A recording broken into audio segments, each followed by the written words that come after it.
कि मैं तुझे तो जमानत दूंगा, लेकिन जमानत देने से पहले यह कहा गया कि तुझे प्रतिदिन सुबह 6 बजे से उठकर सुबह 9 बजे तक तुझे जो है शौचालय साफ करना होगा, तुझे गंदगी उठाना पड़ेगा, तुझे झाड़ू पोछा लगाना होगा, तब मैं तुझे जो है जमानत दूंगा। ये साथियों एक जज के द्वारा जो है कहा गया। नमस्कार, आदाब, सत श्री अकाल, जय भीम, जोहार। क्या अब हमारे इस देश की न्यायपालिका, हमारे इस देश की जुडिशरी अब आतंकवादियों का, हैवानों का एक अड्डा बन चुका है? मैं इस बात को साथियों क्यों कह रहा हूं? मैं इस बात को इसलिए कह रहा हूं क्योंकि इसमें हमारे इस देश के कोर्ट के जस्टिस के द्वारा, जज के द्वारा आदिवासी समुदाय और दलित समुदाय को जमानत देने से पहले एक शर्त थमा दिया। और शर्त यह थमा दिया कि मैं तुझे तो जमानत दूंगा, लेकिन जमानत देने से पहले यह कहा गया कि तुझे प्रतिदिन सुबह 6 बजे से उठकर सुबह 9 बजे तक तुझे जो है शौचालय साफ करना होगा, तुझे गंदगी उठाना पड़ेगा, तुझे झाड़ू पोछा लगाना होगा, तब मैं तुझे जो है जमानत दूंगा। यह साथियों एक जज के द्वारा जो है कहा गया। यह जज के द्वारा एक दलित आदिवासियों को जो है शर्त दिया गया, तब उसे जाके जमानत दी गई। और वर्तमान में साथियों वो दलित आदिवासी लोग जो है वो गुलामी, जो जजों ने गुलामी थोपा, वो अभी ढो रहा है, शौचालय साफ कर रहा है, गंदगी उठा रहा है, कचरे उठा रहे। अब सोच के देखिए, इस देश के लाखों, करोड़ों, हजारों लोगों को जो है, इस देश के नागरिकों का बड़ा आशा, उम्मीद, भरोसा, एक बड़ा ट्रस्ट होता है हमारे इस देश की न्यायपालिका पर, बड़ा विश्वास होता है। लोग सोचता है कि जब हमारे यहाँ का अधिकार छीने जाएंगे, जब हमारे अधिकारों का हनन होंगे, जब हमारे साथ कोई क्राइम होगा, जब कोई ऐसी एक्टिविटी होगी वो ऑफेंस वाली, तो फिर जो हम न्याय लेने के लिए, न्याय मांगने के लिए, न्याय की अपील हम जो है इसी जुडिशरी से, इसी जस्टिस के सामने लगाएंगे, और फिर हमें ये जज लोग हमें प्रोटेक्शन देंगे, जज लोग हमें न्याय देंगे। ये हमारे लोग जो है न्याय का उम्मीद लगाए बैठे हमारे देश की न्यायपालिका में। लेकिन अब किस जस्टिस से, अब किस जुडिशरी पर भरोसा करेंगे, जिस जुडिशरी में पूरे जातंकवादी लोग कब्जा किए बैठे, जो जातंकवादी लोग जाति देखकर न्याय देते हैं, जाति देखकर जो ये तय करते हैं भैया कि इस व्यक्ति को अगर न्याय देना है तो इससे क्या वसूल में लेना है, क्या इसके बदले में लेना है, तो उनको शोषण देना है, उसको अत्याचार करना है, एक तरफ से न्याय देना और दूसरी तरफ से जो है उनके साथ घोर अपमान करना और उसका बेइज्जती करना, उनके मान सम्मान के साथ ठेस पहुंचाना, उसके इज्जत प्रतिष्ठा के साथ ठेस पहुंचाना। गरिमापूर्ण जिंदगी का जो अधिकार भारत के संविधान में दिया गया, उन अधिकारों का हनन करना। अभी साथियों इसी प्रकार का घटना सामने निकल के आई है और ये खूब ज्यादा हमारे सोशल मीडिया में भी ट्रेंड कर रहा है, चर्चा में, सुर्खियों में। मुझे लगा इस टॉपिक पर वीडियो मुझे बनाना ही चाहिए। अब ये पूरा मामला साथियों कहाँ का है, कब से जुड़ा हुआ मामला है और किस जज के द्वारा, कहाँ के जज के द्वारा, ये सारा चीज साथियों मैं आपको बताऊंगा। बस इस वीडियो को आप लोग जो है शुरू से अंत जरूर देखिएगा। वीडियो अच्छा लगे लाइक कर दिएगा, चैनल पहली बार चैनल को सब्सक्राइब कर लीजिएगा, बेल आइकन प्रेस करिएगा ताकि जब वीडियो करूं आपके पास नोटिफिकेशन समय समय पर पहुंचता रहे। तो चलिए साथियों अब मेन टॉपिक पे हम लोग बात करते हैं। ये मामला है साथियों हमारे उड़ीसा राज्य का।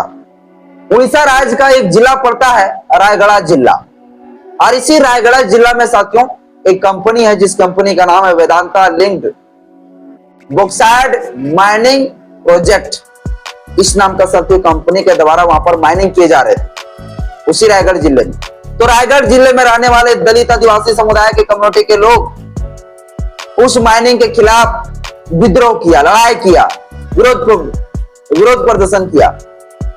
आप लोग जानते हैं आज के जो उद्योगपति है, बड़े बड़े कल कारखाने का जो मालिक होते हैं, ठेकेदार होते हैं, वो लोग जो है आदिवासियों दलितों का जो क्षेत्र होता है, जिन क्षेत्रों में पर पूरा निर्भर रहते हैं आदिवासी दलित समुदाय के लोग, जिनका पूरा कस्टम कल्चर उसी जंगल झाड़ उसी क्षेत्रों से जुड़ा रहता है, और उसी चीज को जो है आज के सरकार के प्रोटेक्शन में, सरकार के इशारों पर, सरकार के द्वारा, सरकार के माध्यम से बड़े बड़े उद्योगपति लोग जो है वहां पर खनन करते हैं, बड़े बड़े कारखाना खोलते हैं, बड़े बड़े जो कंपनी खोलते हैं और वहां पर माइनिंग किए जाते हैं, अवैध खनन किए जाते हैं।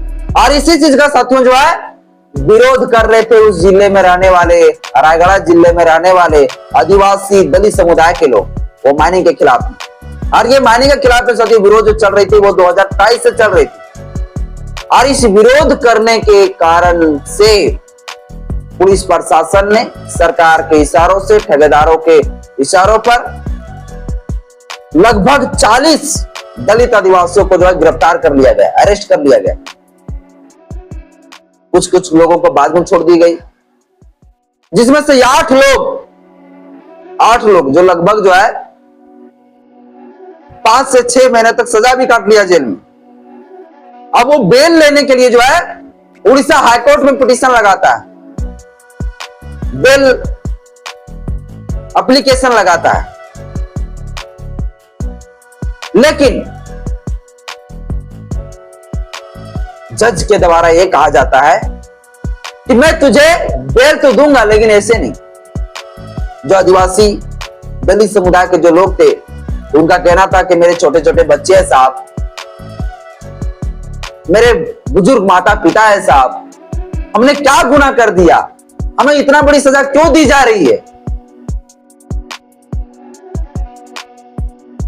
वो कहते हैं यदि मैं नहीं कमाऊंगा, मैं इकलौता कमाने वाला हूं, तो मेरे बच्चे, मेरे पत्नी, मेरे बुजुर्ग माता पिता सब रास्ते में आ जाएंगे और सब भूखे मर जाएंगे। मैं इकलौता कमाने वाला हूं, जज साहब मुझे दे दीजिए, मुझे बेल दे दीजिए। लेकिन जज साहब कहता कि मैं तो बेल दूंगा लेकिन ऐसे नहीं, एक शर्त को पूरा करना पड़ेगा, अगर ये शर्त पूरा करोगे तो मैं तुझे बेल दे दूंगा, तब मैं तुझे जमानत दूंगा। पता जज साहब क्या कहते हैं, बेल देने से पहले क्या शर्त देते? शर्त ये देते हैं कि मैं तुझे बेल तो दूंगा लेकिन इसके एवज में तुझे प्रतिदिन वो थाना, जिस थाने में एफआईआर दर्ज हुआ तुम्हारे ऊपर, जिस थाना के पुलिस के द्वारा गिरफ्तार किए गए, उस थाना में जाकर सुबह प्रतिदिन 6 बजे उठना है और 6 बजे से लेकर 9 बजे तक जो है उस पुलिस स्टेशन को साफ सफाई करना है, उस पुलिस स्टेशन का बाथरूम वगैरह साफ करना है, झाड़ू पोछा लगाना है, फिनाइल से झाड़ू पोछा लगाना है और इस प्रकार से तुझे जो है साफ सुथरा करना है, तब मैं तुझे बेल दूंगा। दलित आदिवासी समुदाय के लोग, गरीब मजदूर किसान भैया, वो लोग जो है इस चीज को मान लेते हैं, क्योंकि उसके पता था कि अगर मैं बाहर नहीं निकलूंगा तो मेरे बच्चे रास्ते में आ जाएंगे, मेरे पत्नी रास्ते में आ जाएंगे, मेरे बुजुर्ग माता पिता कहाँ जाएंगे, ये सारे लोग भूखे मर जाएंगे। इससे अच्छा है कि मैं 2 से 3 ही घंटा तो मुझे काम करना है, गुलामी करना है, साफ सफाई करना है, मान जाते हैं। और फिर साथियों जो है एक घिनौना हरकत ये जजों का, ये पुलिस वालों का शुरू होता है। प्रतिदिन सुबह 6 बजे उठते हैं, 6 बजे से लेकर 9 बजे के बीच तक पूरी तरीके से साफ सफाई करते हैं। और ये साथियों जो 8 लोगों के ऊपर, एक नहीं बल्कि 8 SC ST के ऊपर साथियों इस प्रकार से शर्त दिए गए, ये 8 लोगों के ऊपर इस प्रकार से जो है मजबूर किए गए साफ सफाई करने पर। 6 दलित और 2 आदिवासी समुदाय के लोग, ये 8 लोग को साथियों झाड़ू पोछा लगाया जाने लगा। 8 लोगों के द्वारा जो पूरी तरीके से जो है कचरा फ्रेश करवाने लगा, गंदगी साफ करवाने लगा। अब इस पर साथियों क्या कहेंगे, आप भी मुझे बताइए। अब ऐसे जस्टिस पर, ऐसे न्यायपालिका पर, ऐसे जजों पर आप क्या उम्मीद करेंगे? इस देश की सरकार कहती है कि भारत के संविधान का आर्टिकल, इस देश की सरकार कहती है कि इस देश में भारत के संविधान का अनुसूची 5वां पूर्ण तरीके से लागू है। आदिवासियों का क्षेत्रों में जहां संख्या मेजोरिटी में जो है आदिवासी हो, दलित हो, उन क्षेत्रों में जो किसी प्रकार को खनन नहीं होगी, और खनन अगर होगी तो फिर वहां पर राष्ट्रपति राज्यपाल का आदेश लेना होगा, और आदेश देने के बाद वहां पर एक कमेटी बैठेगी जिसको TSC कहा जाता है, और उस कमेटी का काम होगा कि वहां खनन होने वाले से जितने भी वस्तुएं पर लाभ होगी, जितने भी वहां इनकम होगी, उसमें से 50% उन क्षेत्रों के विकास में लगेगी, शिक्षा में लगेगा, वहां के बच्चों को शिक्षा पर, एजुकेशन आने की सारे क्षेत्रों पर, वहां पर विकास पर लगेगा उस ग्रामीण क्षेत्रों में। ये सारी चीजों को साथियों भाड़ में मिलाते हुए जज साहब ने जो है आदिवासी और दलितों को साथियों पूरी तरीके से सारे हक अधिकारों से वंचित कर दिया, और साथ ही साथ उन्हें जो है गुलाम भी बना दिया गया। आने की ये जज साहब, ऐसा लगता है कि ये मनुस्मृति पढ़कर जो है मनुस्मृति को फॉलो करता हो, मनुस्मृति के अकॉर्डिंग ये जो फैसला सुनाता हो। इस देश में ब्राह्मणों को न्याय का चरित्र नहीं मानते हुए 1919 में पश्चिम बंगाल में जज बनने पर रोक लगा दी थी। पता है इसी वजह से, क्योंकि सारे ब्राह्मण लोग जो है जाति देखकर जो न्याय देते थे, और सेम सत्य उसी प्रथा भी लागू है। इस चीजों को तभी खत्म किया जा सकता है, न्यायपालिका में जातकवाद को खत्म करने का सिर्फ एक ही रास्ता है, इस देश में जो कोलिजियम सिस्टम है उसे कोलिजियम सिस्टम को बैन लगाना होगा, कोलिजियम सिस्टम को बंद करना होगा, तो ही जाके ये जातकवादी इस प्रकार से जज के द्वारा जो जाति देखकर फंसवा दिए जाते हैं, ये सारी चीजें तभी बंद होगा। अब इस पर साथियों आप लोग कुछ कहना चाहते हैं तो अपना राय कमेंट बॉक्स में जरूर। जय भीम, जय सिंह, जय विज्ञान, जय।